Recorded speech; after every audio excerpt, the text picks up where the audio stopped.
So ఓవరాల్గా వైఎస్ఆర్సీపీ పోటీ చేస్తున్నటువంటి 175 నియోజకవర్గాల్లో సింగిల్ నెంబర్ చెప్పు కేకే అంటే 14 నియోజకవర్గాల్లో ఖచ్చితంగా వైఎస్ఆర్సీపీ గెలుచుకునేదానికి ఆస్కారం ఉంది.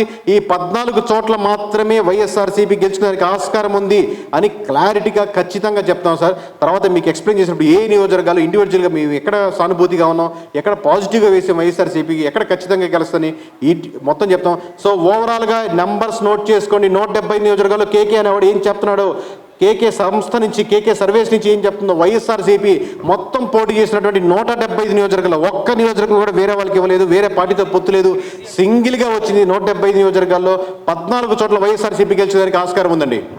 ఇకపోతే నెక్స్ట్ నెంబర్ సార్,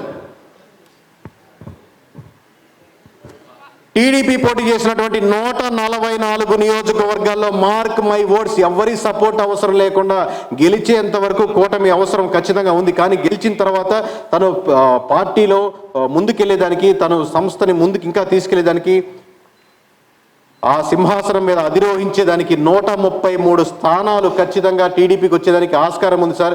ఎవరి సపోర్ట్ లేకుండా గవర్నమెంట్ ఫామ్ చేసేదానికి చంద్రబాబు నాయుడు గారికి, టీడీపీకి ఖచ్చితంగా 133 స్థానాలు తగ్గకుండా వచ్చేదానికి 100% ఆస్కారం ఉంది. Mark my words. లైవ్ చూస్తున్న ప్రతి ఒక్కరికి దేశ చరిత్ర మారుతుందో లేదో కానీ రాష్ట్ర చరిత్ర, రాష్ట్ర భవిష్యత్తు వేరే పార్టీ చేతుల్లో ప్రజలు ఎక్కువ మంది పెడుతున్నారు. వాళ్ళని నమ్మి ముందుకు తీసుకెళ్తున్నారు. ఖచ్చితంగా 144 పోటీ చేసిన దగ్గర 133 చోట్ల గెలిచేదానికి ఆస్కారం ఉంది. నెక్స్ట్ సార్, మరి జనసేన పరిస్థితి ఏంటి? వైనాట్ 175, వైనాట్ 175ని వైనాట్ 21 అని సీరియస్గా తీసుకున్నారు సార్ జన సైనికులు. వైనాట్ 21 అని 21 స్థానాల్లో పోటీ చేసిన 21 స్థానాలు గెలిచి చూపిస్తామని తొడకొట్టి మీసాలు తిప్పి చెప్తున్నారు గట్టిగా జన సైనికులు. 21 స్థానాల్లో వైనాట్ 21 అని అంటే దీన్ని బట్టి మీకు ఏమర్థమవుతుంది టోటల్గా? నెక్స్ట్ నెంబర్ సార్, అంటే బీజేపీ పోటీ చేసిన 10 స్థానాలు 7 స్థానాలు కైవసం చేసుకుంటుంది. అంటే 14 చోట్ల, ఒక్క నిమిషం సార్, ఒకసారి వెనక్కి జనసేన ప్లే చేయండి సార్, ఒకసారి జనసేన ప్లే చేయండి బ్యాక్.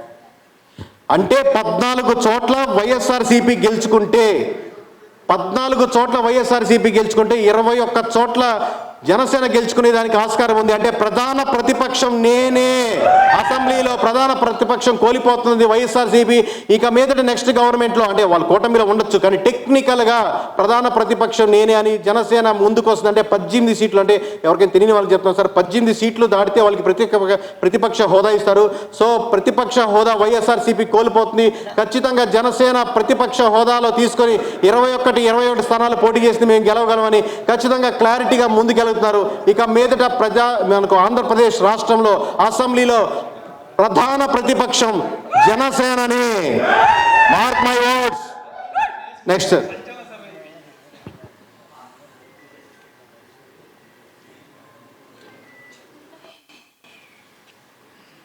నెక్స్ట్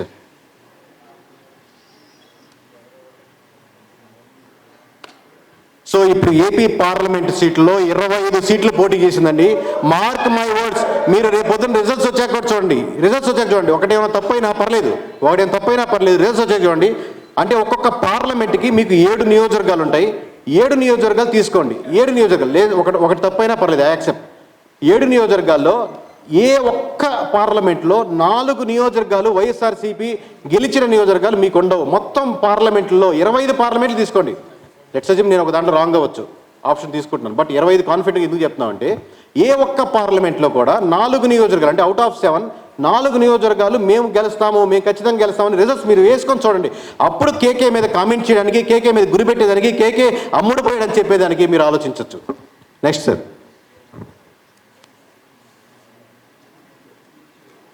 కూటమి మొత్తం పోటీ చేస్తున్నటువంటి నియోజకవర్గాలు, పార్లమెంట్ నియోజకవర్గాలు 25కి 25 పార్లమెంట్ సీట్లు. అటు 17 సీట్లు టీడీపీ గెలుచుకుంటే 2 చోట్ల పోటీ చేసేది, 2 చోట్ల మేము జనసేన గెలుచుకుంటే పోటీ చేసినటువంటి మిగతా 6 నియోజకవర్గాల్లో బీజేపీ గెలిచడానికి ఉన్న అవకాశం 100% ఉందండి. Mark my words. 25 పార్లమెంట్లతో ఆంధ్రప్రదేశ్ భవిష్యత్తు కూటమి చేతుల్లో కంప్లీట్గా పెట్టగలిగారు ఆంధ్ర రాష్ట్ర ప్రజలు. దీంట్లో ఒక నియోజకవర్గం పోయినా ఖచ్చితంగా క్లారిటీగా చెప్పగలిగేది ఏంటంటే మీకు 7 నియోజకవర్గాల్లో ఏ 4 నియోజకవర్గాలు గెలిచిన దాటిన పార్లమెంటు ఒక్కటి కూడా కనపడదు. కేకే ముందుకు ఒక మాట వస్తే వెనక్కి తీసుకునేది అంటూ ఉండదు. అందుకే క్లారిటీగా క్లిస్టల్ క్లియర్గా చెప్తున్నాం. దీంట్లో అటు ఇటు స్లైడ్ తీసుకునేది లేదు. పని మనం చేసుకుంటూ పోతుండే. Next slide sir. ఇప్పుడు మీకు ఓవరాల్గా కులాల వారీగా ఓట్ల పర్సెంట్ అంటే మన దుస్థితి ఏంటంటే, దుస్థితి అని ఎందుకంటున్నా అంటే స్వాతంత్రం వచ్చిన 70 ఏళ్ల తర్వాత ఈ కులం వాళ్ళు ఇట్లా ఓట్లు వేస్తున్నారు, ఈ కులం దీనికి వేస్తున్నారని డిస్కస్ చేసుకునే పరిస్థితుల్లో అది దారుణ విషయం. బట్ ఈ కంపెనీ నడుపుతున్న వ్యవస్థకి హెడ్గా నేను డిస్కస్ చేయక తప్పకుండా ఐఎమ్ సారీ టు డిస్కస్ చేయాల్సి వస్తుంది. ఎస్సీలో 80% మంది వైఎస్ఆర్సీపీకే ఉన్నారండి, 20% కూటమి వైపు మళ్ళారని మాకు అర్థమవుతుంది. అలాగే ఎస్టీ నియోజకవర్గాల్లో 70% మంది వైఎస్ఆర్సీపీకి ఉన్నారు, 30% మంది అట్టున్నారు. ముస్లిమ్స్లో 70% మంది వైఎస్ఆర్సీపీకి ఇస్తే 30% మంది స్టిల్ బీజేపీ కలిస్తే ఎవరు ఓట్లేరు అంటుంటారు కదండి. బట్ స్టిల్ మనకు లోకల్గా కనెక్టెడ్గా ఉంటారు ఆ లోకల్ ప్రజలు. అంటే అన్న షాప్ ఓపెన్ చేస్తున్నాం తోడ మంచి రోజు చూసి చెప్పు అంటారు. అంటే లోకల్గా ఉన్నటువంటి సమీకరణాలతో కనెక్ట్ అవుతారు కాబట్టి పార్టీలు సంబంధం లేదు. ప్లస్ బీజేపీకి అగెనిస్ట్ సపోర్ట్ ఉన్న పార్టీ లేదు, అందరు బీజేపీ సపోర్టే. సో 30% స్టిల్ కూటమి వైపు మొగ్గగలిగారు. ఇక క్రైస్తవులు క్రిస్టియానిటీలో 80% to 20% అంటే 80% ఉంటే 90-20% అలా ఉన్నారు. కాపులో వన్ సైడ్గా ఉంది, 10% వైఎస్ఆర్సీపీకి ఉంటే 90% అంటే కాపుకి నేస్తాం లేకపోతే ఇంకోటి ఏ పథకాలు ఇచ్చినా మేము మొబ్బు చూపలేదు, కేవలం జనసేన పవన్ కళ్యాణ్ ఎటు ట్రావెల్ అయితే మేము అటు ట్రావెల్ అవుతారని 90% కూటమి వైపు మొగ్గు చూపారు. అలాగే కమ్మ కులస్తులు 10% వైఎస్ఆర్సీపీకి ఉంటే 90% ఇంకా కూటమి వైపు ఉన్నారు. ఇంకా ఎక్కువగా ఉండొచ్చు, బట్ రౌండ్ ఫిగర్లో ఒక దగ్గర ఆగాలి కాబట్టి 90% వేసాం. అలాగే బీసీ ఎక్కువ మంది డిస్కస్ చేసేది ఏంటంటే మాకు ఈ కులాలన్నీ ఐడియా ఉన్నాయండి, ఈ కులం వాళ్ళకి వేస్తుంది, ఈ కులం బీసీలు ఎట్టున్నారు అనేది. బీసీ అనేది ఒక కులం ఒక గ్రూప్ కాదండి, ఒక గ్రూప్గా వచ్చే ఆలోచన ఎటువైపు సరళ ఉంటే అటువైపు మొగ్గు చూపేదానికి ఉంటుంది. చాలా తక్కువ నెంబర్లు వేసాం, బట్ స్టిల్ రౌండ్ ఫిగర్గా మీకు అర్థం చేసుకునే దానికి బీసీలు 40% వైఎస్ఆర్సీపీకి ఇస్తే మెజారిటీ శాతం మోర్ దెన్ 65% కావచ్చు. సో మెజారిటీ శాతం 60% ఓవరాల్గా కూటమి వైపే మొగ్గు చూపారు. అంటే ఫ్లో ఎలా ఉంటుందో అలా ఆ వైపే మొగ్గు చూపారు. లాస్ట్ టైం బీసీలు అధిక శాతం వైఎస్ఆర్సీపీ ఓట్లేశారు, ఈసారి బీసీలు అధిక శాతం కూటమి వైపు మొగ్గు చూపారు. అలాగే రెడ్డీస్లో అంటే ఏంటంటే ఇక్కడ 10% ఉంది, 90% రావాలి, ఇక్కడ 10% రావాలి. అంటే రెడ్డీస్లో కూడా ఒక 20%. సారీ మీకు ఈ లైన్ ఏదంటే అర్థం కావట్లేదు, తప్పడింది సార్, రివర్స్ పడింది. సో రివర్స్గా ఉంది. సో రెడ్డిస్ అధిక శాతం ఆబ్వియస్గా వైఎస్ఆర్సీపీ ఉన్నారు, కూటమి వైపు ఒక 20% అలా ఉండొచ్చండి. వైశ్యాస్ 20% ఇలా ఉంటే 80% అలా ఉన్నారు కూటమికి. అలాగే బ్రాహ్మణ 10% వైఎస్ఆర్సీపీకి ఉంటే 90% ఉన్నారు. ఓవరాల్గా ఇది ఒక్కటే గుర్తుపెట్టుకోండి సార్, ఈ ఓట్ బ్యాంకింగ్ గుర్తుపెట్టుకోండి. ఓవరాల్గా 38.8% అంటే అరౌండ్ 40% రౌండ్ ఫిగర్లు వేస్తున్నాం మనం చిన్న ఎందుకు గుర్తుపెట్టుకోవాలి. ఓవరాల్గా 40% ప్రజలు వైఎస్ఆర్సీపీకి ఉంటే 60% ప్రజలు కూటమి వైపు మొగ్గు చెప్పారు. అంటే డిఫరెన్స్ మీకు 15 నుంచి 20% వెళ్ళిపోతుంది. కాబట్టి మొత్తం దాంట్లో ఇంత డిఫరెన్స్ వస్తుంది. లాస్ట్ టైం 10% ఉంటే ఒక రకంగా వస్తుంది, 20%కి వెళ్తే ఇంకో రకంగా వస్తాయి. సో డిఫరెన్స్ ఏంటంటే still they are with YSRCP. ఆ పీపుల్ 38% మొత్తం కూటమి కట్టేసింది కదా, మొత్తం క్లీన్ స్వీప్ చేసాం కదా అని కాదు. Still around 40% are people around 35 కావచ్చు 40 కావచ్చు మధ్యలో ఒక సెక్షన్ ఆఫ్ పీపుల్ ఖచ్చితంగా ఆబ్వియస్గా వైఎస్ఆర్సీపీని సపోర్ట్ చేస్తున్నారు. ఒక section of people more than 50%, 55%, more than 50% కూటమి వైపు మమ్మల్ని లేదు. సో పర్సంటేజ్ ఓట్ బ్యాంకింగ్లో ఇంత డిఫరెన్స్ వచ్చేసరికి, హ్యూజ్ డిఫరెన్స్ వచ్చేసరికి మీకు రిజల్ట్స్లో అంత వస్తున్నాయి. కానీ ఒక సైడ్ క్లీన్ స్వీప్ చేసేసింది, తుడిచిపెట్టుకోపోయింది, ఈసారి మన రాజ్యమే మనం కూడా ఇష్టం వచ్చినట్టు చేద్దామంటే రేపు ఇదే పర్సంటేజ్ ఇటు పడుతుంది అడ్డు పడుతుంది, అంతే తేడా. Yes next sir. సో మొత్తం పోలైన ఓట్లు 3,33,40,560 ఓట్లు పోలైనాయి సార్. మొత్తం పోలైన ఓట్లు ఉరామరిగా మనకు 3,33,40,560 ఓట్లు పోలైనాయి. సో దీన్ని మీకు ఇందాక వేసిన పర్సంటేజ్ చూసుకుంటే 1,94,04,206 మంది, 1,94,00,000 మంది. అలాగే 38% మీకు వైఎస్ఆర్సీపీ వేసుకుంటే 1,29,36,137. అంటే దాదాపుగా ఇద్దరి మధ్య తేడా 60 లక్షలకి వెళ్ళిందండి. 60 లక్షల ప్రజలు ఇటు కాదని ఇటు వేశారు కాబట్టి అంత హ్యూజ్ డిఫరెన్స్ కనపడింది. లాస్ట్ టైం డిఫరెన్స్ అరౌండ్ 30 లక్షలు అనుకుందాం అనుకోండి, ఇప్పుడు ఎక్స్ట్రాగా ఇంకో 30 లక్షలు వచ్చింది. అంటే 60 లక్షల మంది ప్రజలు ఇటు వేశారు కాబట్టి ఇంత పర్సంటేజ్ ఆఫ్ డిఫరెన్స్, ఇంత హోల్ మొత్తం మీద హ్యూజ్ డిఫరెన్స్ కనపడుతుంది మీకు. సో దాని యొక్క ఫలితాలే జనసేన ఈ పోటీ చేసిన 21 సీట్లో గెలవడం, అలాగే టీడీపీ పోటీ చేసిన దాంట్లో 133 సీట్లు గెలవడం, అలాగే బీజేపీ కంటెస్ట్ చేసినటువంటి 10 సీట్లు 7 సీట్లు గెలవడం, అలాగే చివరికి సిట్టింగ్ గవర్నమెంట్ 151 సీట్లు ఉంటే 100 పోతే 50 గెలవా, 50 పోతే 100 గెలవా, ఇలా ఉండదండి. అంటే ప్రతి నియోజకవర్గంలో ఓట్లు వేసేవాడు నా నియోజకవర్గం మొత్తం నియోజకవర్గాలు ఓడించాలని ఓటేయడు. వాళ్ళకున్న పర్స్పెక్టివ్లో ఆ నియోజకవర్గం మీద ఉన్న సమస్యలు అతను ఫీల్ అయ్యే దాని మీద వేస్తారు. కానీ అలా ఎక్కువ మంది ఫీల్ అయితే అన్ని నియోజకవర్గాలు అదే ఎఫెక్ట్ కనబడుతుంటుంది.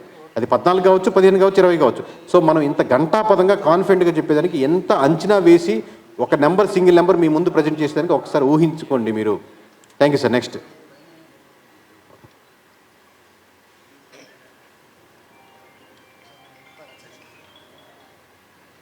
యా, సో ఓవరాల్గా ఆ ఒక స్లైడ్ ఏంటి సార్, ఓవరాల్గా లాస్ట్ ఫైనల్ నెంబరు టీడీపీకి బీజేపీకి జనసేనలో ఓవరాల్ ఫైనల్ నెంబరు ఆ స్లైడ్ వేయండి. ఇది కాదు సార్, ఇది కాదు, దీని ముందు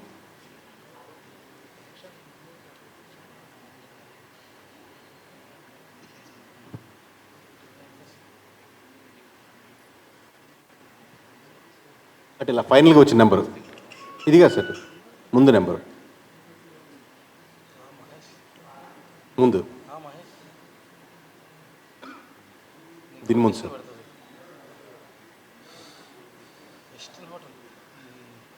దీని ముందు